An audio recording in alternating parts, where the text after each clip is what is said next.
ఉత్తరాంధ్ర జిల్లాల ప్రజల ఆరాధ్య దైవం భక్తకోటికి ఇలు వేల్పు సింహాచలం శ్రీ వరాహలక్ష్మి నరసింహస్వామి ఆలయంలో స్వామివారికి చందనోత్సవంను ఘనంగా నిర్వహించేందుకు అధికారులు ఏర్పాట్లు చేస్తున్నారు.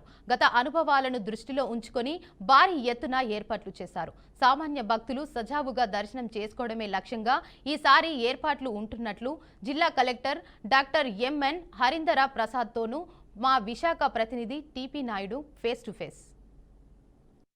నాడు ఏర్పాటు చేయడం చందనోత్సవం సంబంధించి అయితే ఏర్పాట్లు ఇప్పటికే పూర్తి స్థాయిలో కంప్లీట్ అయ్యాయి. దీనికి సంబంధించి జిల్లా కలెక్టర్ ఇక్కడ పూర్తి స్థాయిలో మొత్తం అన్ని కూడా పూర్తిగా సమాయత్తం చేస్తున్న పరిస్థితి ఉంది. దీనికి సంబంధించి ఇప్పటికే అధికారులందరినీ కూడా సమాయత్తం చేశారు. దీనికి సంబంధించి ట్రయల్ కూడా నిర్వహించడం జరిగింది. ఏదైతే చందనోత్సవం సంబంధించి ఎలాంటి ఏర్పాట్లు జరుగుతున్నాయి, ఎలా ఉండబోతున్న దానిపై అయితే మాత్రం మనతో మాట్లాడేందుకు collector doctor M N Harindra Prasad garu ఉన్నారు. ఈయన అడిగి మరిన్ని విషయాలు మనం తెలుసుకుందాం. సార్, చందనోత్సవం సంబంధించి ఇప్పటికీ భారీ ఏర్పాట్లు చేస్తున్న పరిస్థితి ఉంది. గతంతో పోల్చుకుంటే కనుక ఈసారి కూడా మరిన్ని ఏర్పాట్లు పెంచినట్టు కూడా తెలియవస్తుంది. దీనికి సంబంధించి ఏ విధంగా ఉండబోతుంది అంటే మనము లాస్ట్ ఇయర్ కన్నా ఈ ఇయర్ మనం ఎక్కువ ఎక్స్పెక్ట్ చేస్తున్నాం క్రౌడ్. లాస్ట్ ఇయర్ ఎన్నికల వల్ల కొంత ప్రజలు రావడం తగ్గింది. ఈసారి దాదాపు 150,000 పైన ప్రజలు వస్తారని అనుకుంటున్నాము. దానికి తగినట్టు మనము అన్ని ఏర్పాట్లు కూడా చేయడం జరిగింది. మన క్యూ లైన్స్ కానీ, వాళ్ళకి కావాల్సిన మంచినీళ్ళు, అదేవిధంగా ఆరోగ్య కేంద్రాలు, అదేవిధంగా అన్నదానం, ఇవన్నీ కూడా వాళ్ళు ఎంత ఎక్కువ మంది వస్తారనే అంచనాతో ఆ దృష్టిని పెట్టుకొని మనము చేయడం జరిగింది. సార్, గతంలో చూసుకున్నట్టయితే కొండపైకి భారీగా ప్రైవేట్ వాహనాలు రావడం, దీని ద్వారా అయితే ఎక్కువగా ఇబ్బందికర పరిస్థితులు అయితే ఈసారి ఎటువంటి ఏర్పాట్లు చేస్తున్నారు?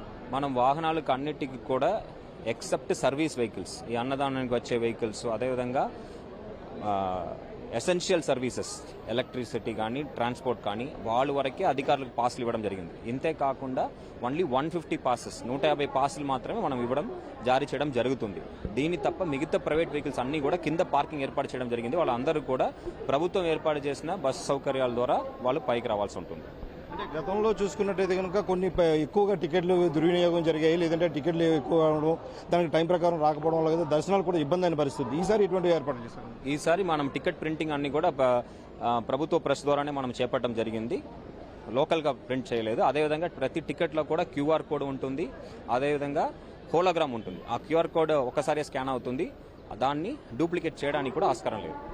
టైం స్లాట్ ప్రకారం అయితే టికెట్ల మీద టైం స్లాట్ కూడా ఇవ్వడం జరిగింది. అంటే ముందుగా వచ్చే వాళ్ళు కానీ, లేదా లేట్ అయిన వాళ్ళు కానీ ఎంతసేపు వరకు వాళ్ళకి అనుమతించే అవకాశం ఉండొచ్చు? మనం వాళ్ళందరూ కూడా ప్రజల్ని కోరుతున్నది ఏంటంటే వాళ్ళ టైం స్లాట్కి వాళ్ళు రావాలి. టైం స్లాట్ రానే పక్షంలో అక్కడ ఉన్న పరిస్థితిని బట్టి, ఎక్కువ మంది టైం స్లాట్ రాలేని పక్షంలో మనం అక్కడక్కడ నిర్ణయం తీసుకొని వాళ్ళని పంపించడం జరుగుతుంది. బట్ మేము ప్రజల్ని కోరేది ఏంటంటే దయచేసి అందరూ కూడా టైం స్లాట్ని పాటించవలసిగా కోరుతున్నాం. ఈ వేసవి అయితే బాగా పెద్దగా ఎక్కువగా ఉన్న పరిస్థితి ఉంది. చిన్నపిల్లలు కావచ్చు, పెద్దలు, వృద్ధులు కూడా వస్తున్న పరిస్థితి ఉంది. దీనికి సంబంధించి ఇప్పటికే చాలా సూచనలు కూడా ఇవ్వడం జరిగింది. దీని మీద వైద్య శాఖ ఏమైనా ప్రత్యేకమైన ఇప్పుడు వడదెబ్బ లాంటి పరిస్థితి వచ్చే అవకాశం ఉంది కాబట్టి మనం ఏం చేసామంటే మల్టిపుల్ హెల్త్ టీమ్స్ ప్రతి 200 నుంచి 300 మీటర్ మధ్యలో మనం ఏర్పాటు చేసుకున్నాము. ఎంటైర్ క్యూ లైన్ స్ట్రెచ్లో వాళ్ళు ఉంటారు. ఇంతే కాకుండా వాళ్ళకి వాటర్ బాటిల్స్లో మనం మంచినీళ్ళు సరఫరా చేస్తున్నాము. చిన్నపిల్లలకి అయితే మిల్క్ ఇస్తున్నాము.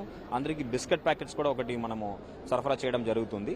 సో వాళ్ళని హైడ్రేట్ చేస్తూ ఉండే విధంగా మనం ఏర్పాటు చేస్తున్నాము. ఇంతే కాకుండా కంప్లీట్ స్ట్రెచ్ క్యూ లైన్లో ఎక్కడా కూడా వాళ్ళు ఎండకు తగలకుండా కంప్లీట్ స్ట్రెచ్ మనం షేడ్ ఏర్పాటు చేస్తున్నాము.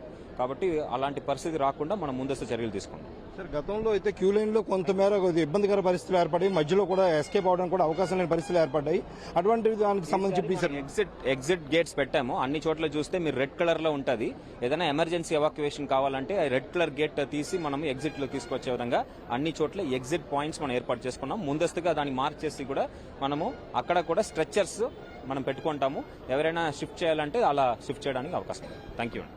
ఓవరాల్ గా చూసుకున్నట్టయితే కనుక ఎటువంటి అవాంఛనీయ సంఘటనలు జరగకుండా తిరుమల తిరుపతి దేవస్థానంలో గతంలో ఎటువంటి ఏర్పాట్లు చేశారు, లేదంటే కనుక సింహాచలం దేవస్థానంలో జరిగినటువంటి తప్పిదాలను కావచ్చు, అంటే పూర్తి స్థాయిలో భక్తులందరూ కూడా వచ్చి సంతోషంగా తమ దర్శనాలు చేసుకుంటూ కూడా ముందుకు సాగేందుకు కూడా అయితే మొత్తం పూర్తి స్థాయి ఏర్పాట్లు చేస్తున్నామని, అదేవిధంగా ఇటు రవాణా సౌకర్యం కావచ్చు, ఇటు వైద్య కావచ్చు, ఇటు విద్యుత్ సంబంధించి పూర్తి స్థాయిగా అధికారులందరినీ కూడా సమాయత్తం చేసిన పరిస్థితి మనకి కనిపిస్తుంది. ఏది ఏమైనప్పటికీ కూడా స్వామివారి చందనోత్సవాన్ని ప్రజలందరూ కూడా సుఖ సంతోషాలతో దర్శనం చేసుకుంటూ అందరూ కూడా ఆనందంగా ఉండాలంటూ కూడా చెబుతున్న పరిస్థితి మనకి కనిపిస్తుంది.